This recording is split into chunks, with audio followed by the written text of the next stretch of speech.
Jangan pikirkan yang sudah lewat, move on. Kemarin kita memang dibantai, kalah telak. Tapi malam hari ini doa kita semua untuk Timnas Indonesia. Kami berharap bisa meraih poin, 3 poin. Ayo kita kalahkan Bahrain. Kami nggak tanggung-tanggung, pemirsa, dari pagi, siang, sore, judul kita Libas Bahrain, bantai Bahrain. Indonesia pasti bisa, gitu kan. Timnas Day. Hari ini Timnas Day. Udah hari ini Timnas D pula kan. Itu dia. Ini karena udah mumet mikirin kemarin ya. Kita kan katanya harus move on ya kan, karena Garuda di dadaku, Garuda kebanggaanku gitu kan. Ya. Kita sudah lama berhayal harusnya mimpi untuk lolos ke Piala Dunia kan nggak boleh batal. Karena kalau kita lihat, ini kita nanti akan juga libatkan mahasiswa dari Institut Bisnis dan Komunikasi Swadaya Jakarta. Dan juga hadir pula bersama dengan kita ada dari Humas UNJ, mana suaranya? Ini kalau kamera bisa nyorot luar biasa nih. Semuanya pakai baju bola, baju badminton, baju volley. Intinya salam olahraga ya guys ya. Rasanya sih udah rasa-rasa Piala Dunia ini Andro, tuh kan? Harus percaya diri, meskipun kami kaget juga ada cywar sebelum pertandingan. Dari pelatih Bahrain, ini luar biasa. Dragan Talajic bilang katanya, 300 juta penduduk Indonesia kok yang dipilih orang-orang naturalisasi yang dibawa ke sini. Kelewatan, ini nantang banget ini itu ya. dia, jangan coba mempermainkan emosi kami ya. Kita coba kemudian akan menang nih. Udah terlalu emosi nih kan. Harapan kita sekali lagi ya, harapan kita adalah udah buka puasa Andro.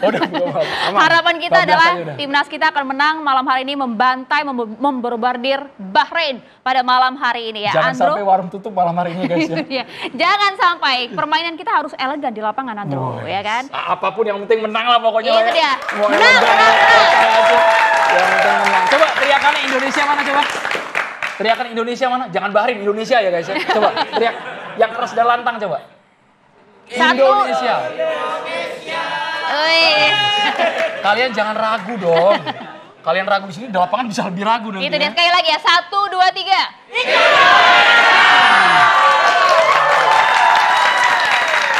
Ketika teriak Indonesia ini harusnya kamera slow motion ya. Itu dia. Suaranya lantang dan Andro pun malam hari ini juga ganteng ya kan. BHS. Ini yang nyaris saya selalu lupa. BHS. Terima kasih banyak atas dukungannya BHS. Kami berharap semakin episode ke depan bajunya makin colorful buat kami yang siaran di sini. Mantap. Terima kasih banyak BHS. Kita langsung saja perkenalkan tanpa lama-lama. Sudah hadir sejumlah narasumber kami. Sudah ada musisi, supporter timnas sekaligus politisi juga yang mengalahkan kegantengan Andro malam hari ini ya. Pastinya. Ada Mas Diri di selamat malam. Mas Didi. Boleh Mas? Selamat malam. Boleh Mas sedikit ketukan di meja drummer. Boleh Mas? Kenapa? Ketukannya mana Mas? Sticknya mana? Pakai tangan sticknya Mas? Garuda harus menang. Mantap. Nggak ada stick soalnya, nggak ada stick. Mantap ya kan. Selanjutnya ya. Kalau ini juga ini. IG-nya dibuka terus ya ini. IG-nya 24 dibuka jam, terus. Dibuka, tidak pernah private, semua komentar, DM pasti dibalas sama Bung Toel. Langsung dibalas ya, berbagai cuitan itu ya. Ini dia Bung Tommy Welly. Terima kasih, selamat malam Ayah, Andro.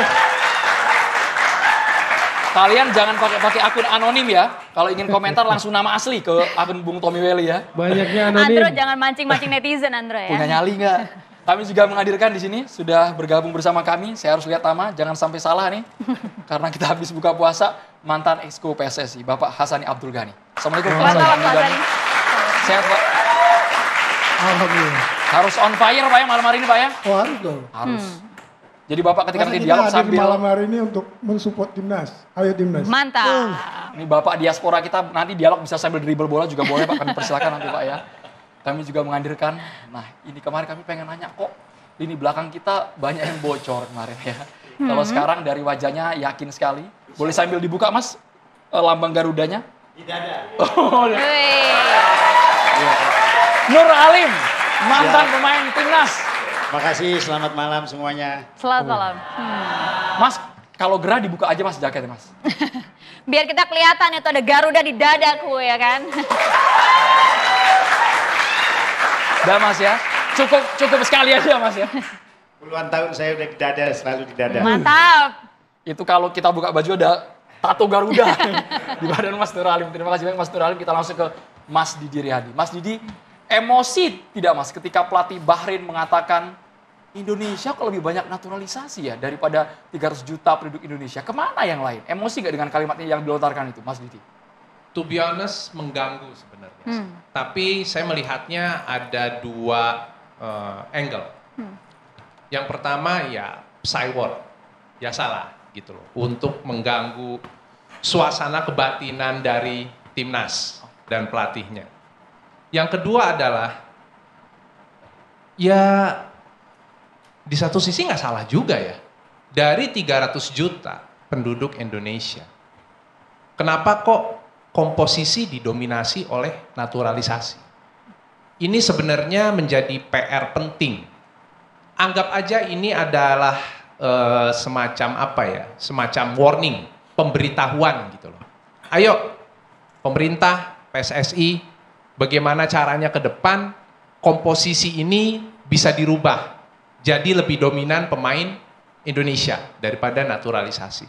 Karena begini, saya yakin gitu loh, di Indonesia banyak banget bibit-bibit atlet yang luar biasa gitu loh. Nah, kenapa ini nggak bisa dimaksimalkan dan dioptimalkan? Saya yakin sebenarnya banyak, sebenarnya bisa, kita bisa sebenarnya. Kenapa jadi harus nanti ujung-ujungnya naturalisasi? Nanti naturalisasi lagi. Karena kan katanya mimpinya adalah lolos kualifikasi Piala Dunia, ya ini cara kami begitu. Iya betul, artinya begini, kalau kita bicara, kalau dalam konteks untuk bisa compete, untuk bisa bersaing, apapun alasannya, mungkin bisa jadi dari segi ketahanan fisik dan lain-lain, size ukuran gitu ya. Orang kita kan sama orang luar beda ya. Gitu. Mungkin ya itu bisa dibenarkan gitu loh. Tapi pertanyaannya adalah mau sampai kapan kita begini terus? Selalu dengan ending naturalisasi. Oke, wah kita kayaknya susah nih berkompetisi sama negara-negara lain. Ya udah deh, jalan satu-satunya naturalisasi. Akhirnya dalam perjalanannya kayak maksain gitu. Udah, ayo cari yang ada darah Indonesia yang keturunan, muter nyari gitu. Udah, akhirnya naturalisasi. Jadi gitu terus. Gitu. Statement Mas Didi keluar apakah bentuk kekecewaan kemarin ketika 10-1 Mas ya, kemarin 10 naturalisasi, 1 Marcelino Ferdinand yang dimainkan. Apakah karena hasil kemarin lawan Australia sehingga keluar sekarang atau memang sudah dari lama dipendam? Akumulasi. Jadi ini bukan hanya komposisi yang kemarin, tetapi faktanya adalah ketika berhadapan dengan Australia dengan komposisi dominan oleh naturalisasi, kalah juga. Sekarang mau pakai alasan apa? Kan begitu. Gitu aja sebenarnya. Oke, langsung coba dijawab oleh Pak Hasani. Jadi mau pakai alasan apa lagi Pak Hasani? Ini udah 10-1, banyak naturalisasinya, tapi kalah-kalah juga. Mau sampai kapan? Oke, pertama saya tanggapin statement si pelatih Bahrain. Sebenarnya kita udah menang di Bahrain. Colongan aja di detik terakhir. 90+6. Udah menang gitu. Ya kan? Jadi kalau malam hari ini kalah, nggak mungkin. Karena kita udah menang di kandang mereka. Jadi seorang pelatih kalau sudah komen tim lawan, berarti dia dalam kondisi psikologisnya tertekan. Artinya dia worry menghadapi timnas kita. Ini secara psikologis. Pelatih Australia nggak pernah komen kayak gitu. Karena dia tenang, dia tahu dengan kekuatan dia. Itu satu. Tapi menjawab Mas Didi tadi, saya ngelihat begini, mungkin kita beda kitab nih bacanya nih. Naturalisasi tidak ada yang larang. Karena itu hukumnya dalam FIFA dibolehkan. Maka kita mengikutin. Kalau kita nggak mau mengikutin, ya kita ketinggalan. Kalau dibilang ada 10, Maroko semua starternya pemain naturalisasi. Irak hampir 75% pemain naturalisasi. Yang besar di Eropa. Naturalisasi apa yang dimaksud? Kalau pemain asing kita Indonesia kan, itu tidak dibolehkan oleh FIFA kalau pemain tersebut tidak bertempat tinggal di negara tersebut 5 tahun berturut-turut. Nah, pemain yang ada sekarang nggak pernah tinggal di Indonesia. Kok boleh? Karena dia bukan naturalisasi berdasarkan orang asing, tapi anak Indonesia yang sudah imigran keluar, kita ajak pulang. Jadi dia anak Indonesia, darah Indonesia, makanannya sebagai Indonesia. Salahnya di mana? Dan diprotek oleh aturan FIFA, artikel 7, artikel 9. Diprotek juga oleh Undang-Undang Dasar, Undang-Undang Kewarganegaraan nomor 12. Di pasal 20 jelas. Jadi sah-sah saja. Nah, kalau dikatakan hari ini kita kalah dengan Australia, mungkin kalau nggak ada mereka, kita nggak pernah ketemu Australia. Kita ketemu dengan Thailand juga udah kalah. Dengan Vietnam juga udah kalah. Impact dari kehadiran mereka, maka kita sudah punya mimpi, bukan di siang bolong lagi, untuk menuju Piala Dunia. Dulu kita hanya penonton. Pak Hasani, tapi kalau kemudian mendengar tadi statement Anda, kalau kemudian tidak ada mereka, bahkan kita lawan Thailand saja kalah ya. Tapi nampaknya banyak yang sakit hati kalau mendengar itu Pak Hasani. Lah kenyataan kan itu. Kan kita nggak pernah juara AFF, kalah. Iya kan? Pernah nggak kita tercatat di ronde ketiga? Belum kan, baru kali ini kan. Jadi prestasi ini juga harus kita lihat. Harus kita lihat, jangan selalu melihat dari sisi negatifnya. Karena perubahan yang terjadi di dunia sepak bola dunia ada. Tidak negara kita aja. Tapi pertanyaan Bapak harus dijawab Pak. Salahnya di mana? Ke Bung Toel dulu boleh Pak ya. Salahnya di mana kalau semua naturalisasi? Bung Tommy Welly. Punya pendapat berbeda mungkin Bung? Salahnya di mana kalau memang komposisinya lebih banyak naturalisasi di timnas kita? Kalau boleh sebelum dijawab Bung Toel.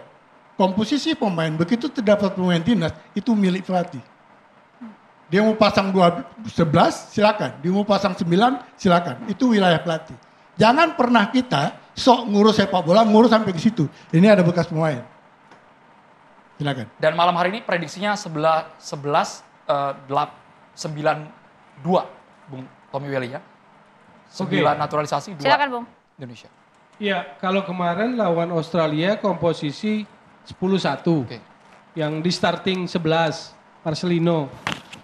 Malam ini lawan Bahrain saya sudah terima DSP-nya. Yang valid Mas ya? Ya, 9-2. Jadi Rizky Ridho main starter dengan Marcelino.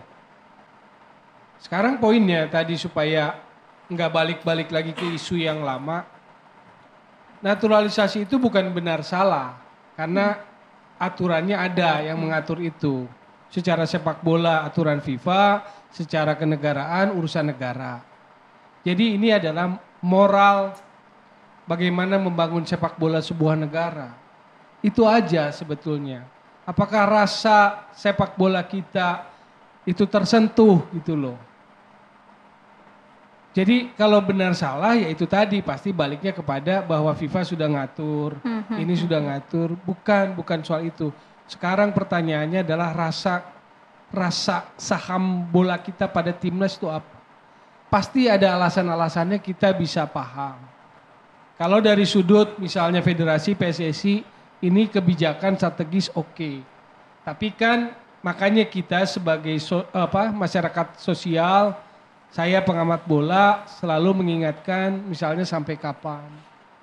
Lalu apa artinya kompetisi? Ketika kita bicara artinya kompetisi, karena dari kompetisilah muncul pemain itu untuk tim nasional. Sekarang pemain-pemain kita ingin punya mahkota tim nasional gitu loh. Jadi harus dibuka. Harus dibuka harapan itu tetap sama gitu loh. Bahwa jangan salah juga, jangan jadi salah persepsi sampai pernah kapan di ronde 3. Karena formatnya berubah-ubah. Kalau kita bicara yang terdekat, timnas kita yang paling dekat menuju Piala Dunia itu tahun 85. Tinggal 2 pertandingan lagi. Lawan Korea Selatan, kalau menang lawan Jepang. Kalau menang juga akhirnya ke Meksiko 86. Kalau bicara dekat. Tapi kan format itu berubah. Apalagi 2026 jatah Piala Dunia Asia jadi 8,5. Kan gitu. Tadinya 4,5. Karena sebelumnya 2022 finalis Piala Dunia 32. Besok 2026 jadi 48 gitu loh. Jadi maksud saya adalah bukan soal benar salah dari sisi aturannya. Tetapi rasa sepak bola kita gitu loh. Kan kita punya kewajiban membangun sepak bola negeri ini. Apa artinya PSSI ada? Yaitu tadi membangun sepak bola negeri ini. Apalagi kalau pakai historis. Dulu Suratin tahun 30 mendirikan PSSI itu adalah organisasi pertama yang mengklaim keindonesiaan. 15 tahun sebelum merdeka. 38 ditawari, yang seringkali salah juga dianggap bahwa kita pernah Piala Dunia 38, itu waktu itu NIFU, organisasi sepak bola yang didirikan oleh pendudukan Belanda di Indonesia, Netherlands Indonesia Football Uni, itu ada undangan dari Paris untuk ikut Piala Dunia karena dulu nggak ada kualifikasi. Tapi dari sudut pandang sepak bola kami masih belum bisa mencerna dengan baik rasa itu diartikan. Risalnya seperti apa, Bung Toel? Sesaat lagi. Kita harus jeda hanya di Catatan Demokrasi, pemirsa.